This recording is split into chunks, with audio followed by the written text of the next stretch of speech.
ಇದೆಲ್ಲದರ ನಡುವೆ ಇವತ್ತು ಎಸ್ಐಟಿ 7.5 ಗಂಟೆಗಳ ಕಾಲ ಮಾಸ್ಕ್ ಮ್ಯಾನ್ನ ವಿಚಾರಣೆ ನಡೆಸಿತು. ಅನನ್ಯ ಭಟ್ ನಾಪತ್ತೆ ಕೇಸ್ನ ತನಿಖೆಗೂ ಎಸ್ಐಟಿ ಇಳಿದಿದೆ. ಹಾಗಿದ್ರೆ ಇವತ್ತು ಏನೆಲ್ಲ ಡೆವಲಪ್ಮೆಂಟ್ಸ್ ಆಯಿತು, ಇದರ ಬಗ್ಗೆ ಒಂದು ಡೀಟೇಲ್ ರಿಪೋರ್ಟ್ ಇದೆ, ಬನ್ನಿ ನೋಡೋಣ.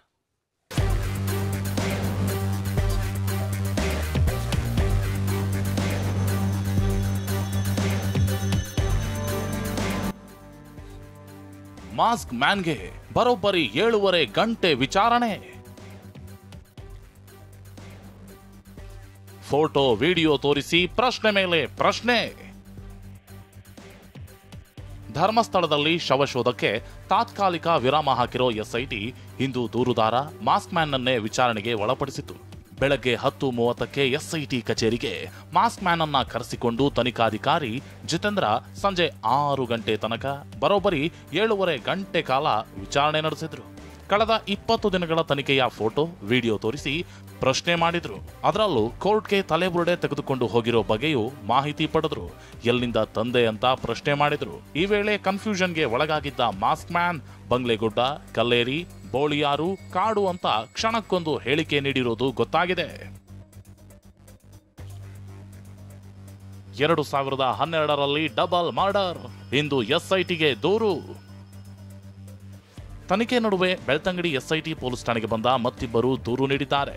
ಧರ್ಮಸ್ಥಳದ ಆನೆ ಮಾವುತ ನಾರಾಯಣ ಅವರ ಮಕ್ಕಳು ಕಂಪ್ಲೇಂಟ್ ನೀಡಿದ್ದಾರೆ.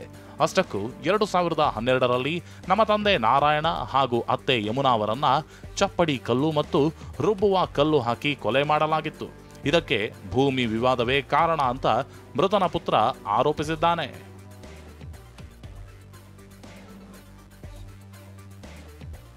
ನಾವು ಎಸ್ಐಟಿಗೆ ಬಂದು 2012ರಲ್ಲಿ ನಮ್ಮ ತಂದೆ ಮತ್ತು ಅತ್ತೆ ಅವರ ಸಹೋದರಿ ಯಮುನಾ ಮತ್ತು ನಾರಾಯಣ ಸಪ್ಪಲ್ಲಿ ನನ್ನ ತಂದೆ ಆನೆ ಮಾವುತರಾಗಿದ್ದರು ಧರ್ಮಸ್ಥಳದಲ್ಲಿ. ಅವರನ್ನು 2012ರಲ್ಲಿ ರುಬ್ಬಕಲ್ಲು ಹಾಕಿ, ಅಂದರೆ ಅತ್ತೆಗೆ ಯಮುನಾನಿಗೆ ರುಬ್ಬುವ ಕಲ್ಲನ್ನಾಗಿ ಕೊಂದಿದ್ದಾರೆ. ಅದೇ ರೀತಿ ತಂದೆಯನ್ನು ಚಪಾಡಿ ಕಲ್ಲು ಹಾಕಿ ಕೊಂದಿದ್ದಾರೆ.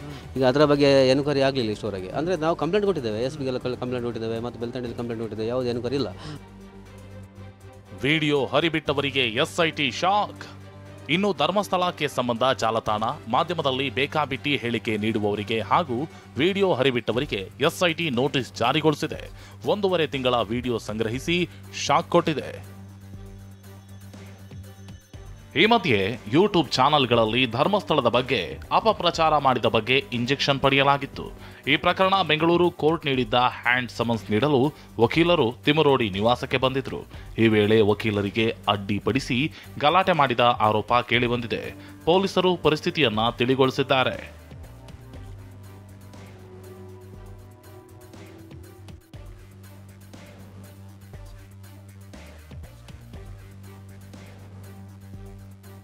ಅನನ್ಯ ಭಟ್ ನಾಪತ್ತೆ ಹಿಂದೆ ಬಿದ್ದ ಎಸ್ಐಟಿ.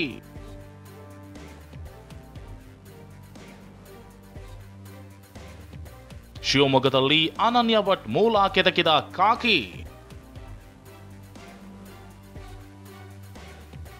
ಮಾಸ್ಕ್ ಮ್ಯಾನ್ ದೂರು ನೀಡೋ ಮುನ್ನವೇ ಸುಜಾತಾ ಭಟ್ ಅನ್ನೋರು ನನ್ನ ಮಗಳು ಅನನ್ಯ ಭಟ್ ಧರ್ಮಸ್ಥಳದಲ್ಲಿ ನಿಗೂಢವಾಗಿ ನಾಪತ್ತೆ ಆಗಿದ್ದಾಳೆ ಅಂತ ಆರೋಪಿಸಿದರು. ಈ ಪ್ರಕರಣವನ್ನ ಗಂಭೀರವಾಗಿ ಪರಿಗಣಿಸಿರೋ ಎಸ್ಐಟಿ ತನಿಖೆ ಆರಂಭಿಸಿದೆ. ಅಷ್ಟಕ್ಕೂ 1999ರಿಂದ 2007ರ ತನಕ ದೂರುದಾರೆ ಸುಜಾತಾ ಭಟ್ ಶಿವಮೊಗ್ಗ ಜಿಲ್ಲೆಯ ರಿಪ್ಪನ್ಪೇಟೆಯಲ್ಲಿ ವಾಸವಾಗಿದ್ದರು. ಹೀಗಾಗಿ ಅಲ್ಲಿಗೆ ತೆರಳಿ ಕುಟುಂಬದ ಬಗ್ಗೆ ಮಾಹಿತಿ ಸಂಗ್ರಹಿಸಿದೆ. ಪ್ರಭಾಕರ್ ಅವರು ಇವರು ಸುಜಾತ ಅವರನ್ನು ನನ್ನ ಶ್ರೀಮತಿ ಅಂತ ಪರಿಚಯ ಮಾಡಿಕೊಡ್ತಾರೆ. ಆ ಟೈಮಲ್ಲಿ ಅವರಿಬ್ಬರು ಬಿಟ್ಟರೆ ಮತ್ತೆ ಜೊತೆಲಿ ಯಾರೂ ಇರೋದಿಲ್ಲ, ಇನ್ನು ಜೊತೆಗೆ ನಾಯಿ ಇರುತ್ತೆ. ನಾಯೇ ನನ್ನ ಮಕ್ಕಳು ಯಾರೂ ಇಲ್ಲ ಅಂತ ಆ ಸಂದರ್ಭದಲ್ಲಿ ಹೇಳ್ತಾರೆ. ಹೀಗೆ ಸುಜಾತ ಪ್ರಭಾಕರ್ ಬಾಳಿಗ ಅನ್ನೋರ ಜೊತೆ ವಾಸವಾಗಿದ್ರು. 7ರಿಂದ 8 ವರ್ಷ ಇಲ್ಲೇ ಇದ್ರು. ಅಲ್ಲಿ ಇರುವಾಗ ಯಾವುದೇ ಮಕ್ಕಳು ಇರಲಿಲ್ಲ ಅಂತ ಸ್ಥಳೀಯರು ಹೇಳ್ತಿದ್ದಾರೆ. ಶಿವಮೊಗ್ಗದಿಂದ ಬಸವರಾಜ್ ಜೊತೆ ಅಶೋಕ್ ಮತ್ತು ಪೃಥ್ವಿರಾಜ್, TV9 ಮಂಗಳೂರು.